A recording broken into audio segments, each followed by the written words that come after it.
Welcome to this section of the course, where we will be diving deep into understanding the requirements of data for automating our sales inventory operational planning.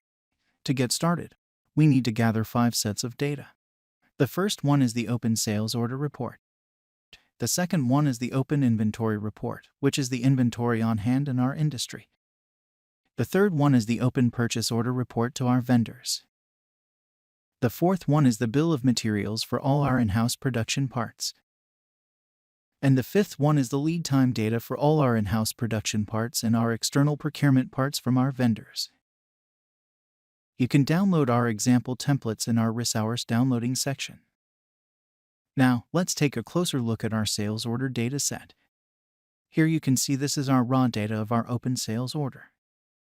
I believe that each and every company maintains sales order reports, whether it be manually or through an ERP system.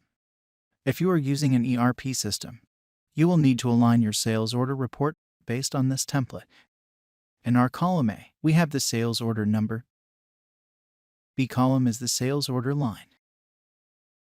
In the C and D columns, we have allotted for a category. You may use it for product, region, or whatever you like. In the E column, we have allotted for defining the part procurement type, like this is in-house production part or purchase part from our vendors. Here, I have mentioned R as in-house production part and P as purchase part. In the G column, we have the customer name. H column for the item number. I and J columns for the description. K column is for the PO date, which is the date we received the order from our customer. L column is for the customer purchase order reference. And N column is reserved for some other date. N column is for the customer required date. That means we have to deliver the parts to the customer to make them happy. O column is our promise date, which is the date we promise to our customer to deliver their part on based on our material availability, internal work center capacity, and many other factors.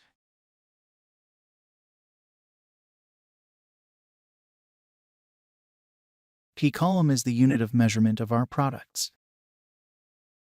Q column is for the total order quantity. R column for the list price, S column for the total price of our part cost. T column is for the quantity shipped. U column for the quantity open, which is yet to be delivered to our customer.